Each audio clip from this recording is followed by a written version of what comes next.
tous. Aujourd'hui, nous voyons le thème se débarrasser pour mieux courir. Dans l'Épître aux Hébreux, c'est ce thème que nous trouvons au chapitre 12, verset 1er. C'est pourquoi nous aussi, qui sommes entourés d'une telle foule de témoins, débarrassons-nous de tout fardeau et du péché qui nous cerne si facilement de tous côtés, et courons avec endurance l'épreuve qui nous est proposée. Nous faisons ici, dans ce verset et dans cette citation de l'Épître aux Hébreux, un constat et une action. Le constat, c'est que les fardeaux et les péchés s'attachent ou nous cernent facilement, c'est-à-dire qu'ils nous entourent, ils sont autour de nous et ils sont proches de nous. C'est logique, puisque déjà du temps de l'Épître aux Hébreux et de notre temps, et à plus forte raison aujourd'hui, nous vivons dans le monde, nous sommes dans le monde avec son péché et ses convoitises. Et donc, l'apôtre qui a écrit cet épître, enfin l'auteur, nous dit que il y a des fardeaux et des péchés qui ainsi nous ralentissent, nous arrêtent dans notre course dans la foi. Je pense qu'il a dû s'inspirer de l'athlète, du coureur de fond notamment. On sait pertinemment qu'un coureur va s'alléger le plus possible et se débarrasse de tout ce qui va l'empêcher d'avancer. On en est même arrivé au point aujourd'hui de traquer le moindre gramme, notamment chez les coureurs cyclistes. On fait des vélos de plus en plus légers pour gagner toujours plus de temps et pouvoir aller plus vite, pouvoir être certain de gagner la course. Alors, il y a donc une action et une réaction qui est attendue devant le constat des fardeaux et des péchés qui nous cernent, qui nous entourent ou qui s'attachent à nous si facilement. L'auteur dit simplement qu'il nous faut rejeter les fardeaux et les péchés. Et le verbe rejeter signifie aussi mettre au loin ou mettre de la distance par rapport à ces choses. Entre nous, on a déjà suffisamment d'obstacles, c'est pas la peine, comme on dit, d'en rajouter.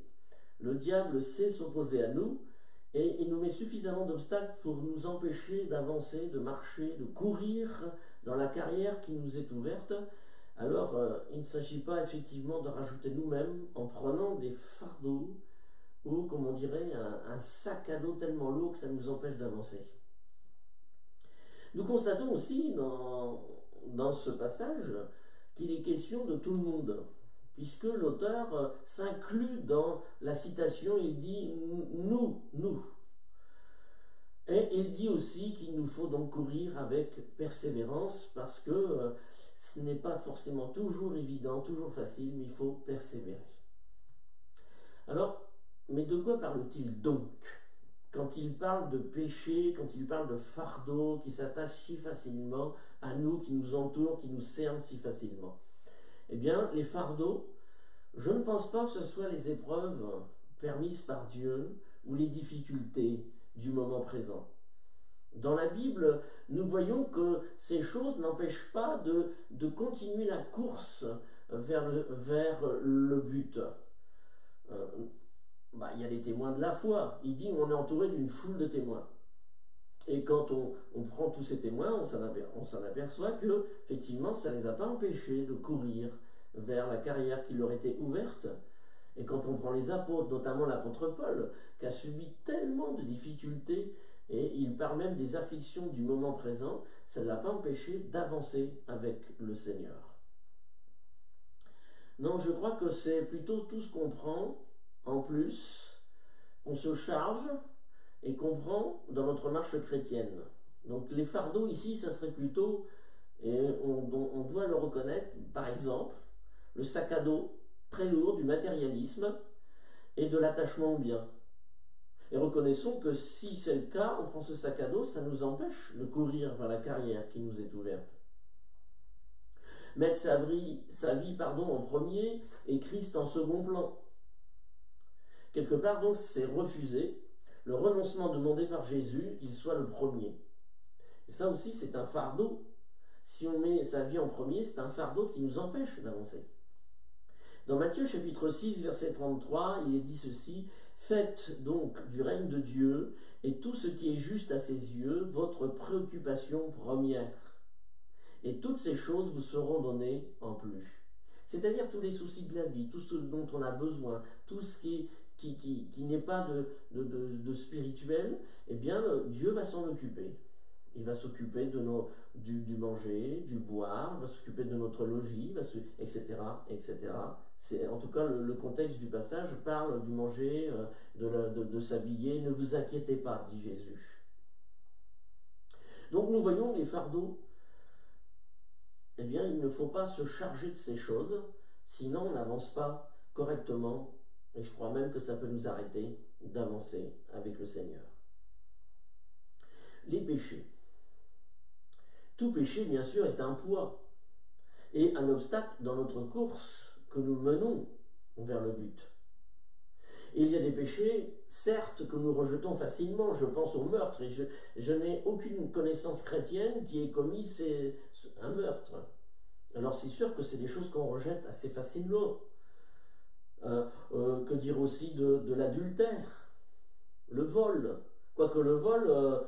il y a différents vols et la fraude, par exemple, des fois des chrétiens ne sont pas très clairs avec la fraude. Hein. Et puis aussi le mensonge, et là encore la dissimulation. Mais ce sont des péchés qui sont, je vais le dire comme ça, assez gros et qu'on peut discerner plus facilement et qu'on va rejeter, bien entendu, plus facilement. Mais il y a des péchés, qui sont à nos yeux des fois plus insignifiants. En tout cas à nos yeux. Ou minimisés. Et pourtant, ils sont des obstacles à notre course. Et si nous ne nous en débarrassons pas, eh bien, ça nous empêche d'avancer, ça nous empêche de courir vers la carrière qui nous est ouverte. Je vous donne des exemples. La médisance et la calomnie. Ce sont peut-être pour certains des péchés minimisés, mais ce sont des péchés. Que dire aussi de la haine et des querelles? On peut citer aussi l'irritation du cœur et les accès de colère permanentes. Et aussi les envies, les jalousies, l'ivrognerie, les excès de table. Quand l'apôtre Paul parle des œuvres de la chair, il dit que ceux qui pratiquent de telles choses n'hériteront pas du royaume de Dieu et n'entreront pas dans le royaume des cieux. Donc, ce sont des fardeaux que nous devons nous débarrasser. Et quand on sent qu'à nouveau il y a ce péché qui vient, il y a ce poids qui vient, il faut aussitôt avoir la bonne réaction de rejeter, de prendre de la distance, comme le terme grec, le verbe grec dit, prendre de la distance, mettre de la distance quant à ces choses, mettre de la distance par rapport à notre cœur. Alors, ce qui est intéressant de noter aussi dans cette lettre de l'Épître aux Hébreux, puisqu'on fait un constat, le péché, les fardeaux, les péchés nous cernent facilement, nous entourent facilement, qu'il faut les rejeter, mais qu'est-ce qu'on doit faire en fin de compte pour les rejeter et quelle prévention peut-on avoir? Eh bien, il nous faut premièrement reconnaître ce qui fait obstacle et un réel désir de rejeter ces choses. Si on fait un constat, je l'ai dit tout à l'heure, il y a une action, il faut la réaction. Hein, comme dans un film où il y avait action-réaction. Mais oui, mais quelque part c'est ça, on reconnaît qu'il y a quelque chose qui fait obstacle dans notre cœur, dans notre vie, et on doit le rejeter. On ne doit pas l'accepter, on ne doit pas le minimiser. C'est un fardeau qui doit être rejeté. Deuxième chose, c'est garder les yeux fixés sur Jésus. L'auteur écrit ceci: gardons les yeux fixés sur Jésus. J'ai remarqué qu'un coureur, il regarde droit devant lui, hein, il n'est pas là à regarder le paysage, il est vraiment fixé sur son objectif, gagner la course. Et nous aussi, on doit être fixé vers le ciel et vers Jésus. Gardons les yeux fixés sur Jésus. D'autant plus que l'auteur dit que c'est lui qui a suscité la foi, notre foi dans notre cœur. L'auteur dit aussi que c'est lui qui nourrit cette foi et qui permet sa croissance, qui nous permet aussi de grandir dans la foi. Donc il nous faut vraiment garder les yeux fixés sur Jésus et d'avoir cette communion intime avec lui. Troisième chose, pour rejeter et prévenir, Eh bien, nous devons suivre l'exemple de la nuée de témoins, puisqu'il dit, c'est pourquoi nous aussi, qui sommes entourés d'une telle foule de témoins. Et les témoins, c'est qui? Ce sont ceux qui sont cités au chapitre précédent, au chapitre 11 notamment, des exemples de foi, des exemples de soumission, des exemples d'obéissance, et à chaque fois c'est écrit, c'est par la foi qu'ils, c'est par la foi que. Ils ont été soumis, ils ont été parfaitement obéissants. Notamment, je prends l'exemple d'Abraham, lorsque il est écrit, c'est par la foi qu'il offrit son fils Isaac. Et même ceux qui n'ont pas obtenu ce qui leur a été promis, ils sont cités aussi en exemple. Quatrième chose, pour prévenir et rejeter tout fardeau et péché qui s'attachent si facilement, nous entourent si facilement, se souvenir de ce que Jésus a fait pour nous, se souvenir des souffrances de Christ. Pensez à celui, dit l'apôtre, qui a écrit, l'auteur, celui qui a écrit, pensez à celui qui a enduré de la part des hommes pécheurs une telle opposition contre lui, parce que vous ne vous laissiez pas abattre par le découragement. Vous n'avez pas encore résisté jusqu'à la mort dans votre lutte contre le péché. Je répète, pensez à celui qui a enduré de la part des hommes pécheurs une telle opposition contre lui, pour que vous ne vous laissiez pas abattre par le découragement. Vous n'avez pas encore résisté jusqu'à la mort dans votre lutte contre le péché. Exemple de Jésus à suivre, de persévérance bien entendu, et de persévérance dans la foi, dans la course. Jésus est allé jusqu'au bout, jusqu'à la mort même de la croix. Mais aussi ne pas oublier ce que Christ a enduré à cause de nous, c'est-à-dire à cause de nos péchés, pour que nous puissions être sauvés, et nous le sommes, et que nous puissions vivre dans la sainteté, dans la sanctification. Et de ne pas ainsi, je dirais, de ne pas rejeter les fardeaux et les péchés qui nous cernent si facilement. Quelque part, ça serait mépriser ce que Christ a enduré, mépriser ses souffrances, son déshonneur, sa disgrâce, sa honte, parce qu'il a subi tout cela, Jésus, pour nous, pour que nous puissions être sauvés, et se dire, mais c'est pas très grave, ce péché-là, c'est pas grave, ce fardeau-là, c'est pas grave, si Jésus n'est pas n'est pas le premier, c'est pas grave. Si, c'est grave, parce que ça nous empêche de courir dans la carrière qui nous est ouverte, et l'apôtre nous laisse quand même entendre, l'auteur nous laisse entendre que nous sommes en train de mépriser le sacrifice de Jésus. Alors, il y a ce qu'on doit faire, je viens de le dire, ces 4 choses.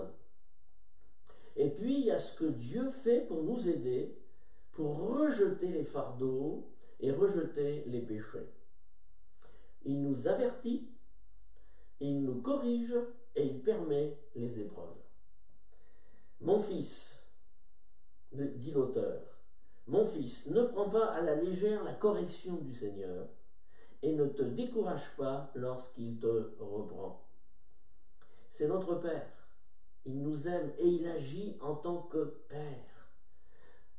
Pas un Père laxiste qui laisse tout faire, et non plus pas un Père fouettard qui nous tape pour un oui, pour un non. Non. Dieu n'est pas comme cela.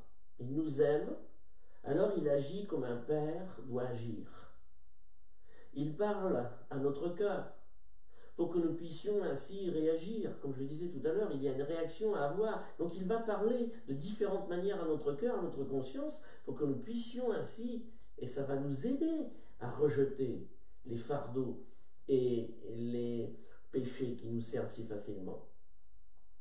Parfois, il va aller au-delà de simplement parler à notre cœur, il va nous avertir parce que il parle, mais on n'écoute pas. Alors, il va nous avertir plus fort et il va nous corriger, mais il le fait toujours avec amour parce que Dieu est amour. Et il ne le fait pas d'une manière brutale comme les hommes peuvent le faire. Il permet aussi parfois l'épreuve, je le disais, parce que ça ne suffit pas l'avertissement, il permet l'épreuve, et parfois même va nous faire attendre dans notre prière quand nous sommes dans l'épreuve. Pourquoi ? À cause de notre incrédulité, de notre lenteur à mettre en pratique ce qu'il nous demande de faire. Alors c'est vrai, ce que dit l'auteur de l'Épître aux Hébreux, c'est pas dans l'air du temps, puisque l'air du temps aujourd'hui, c'est plutôt refuser la discipline et faire ses propres expériences.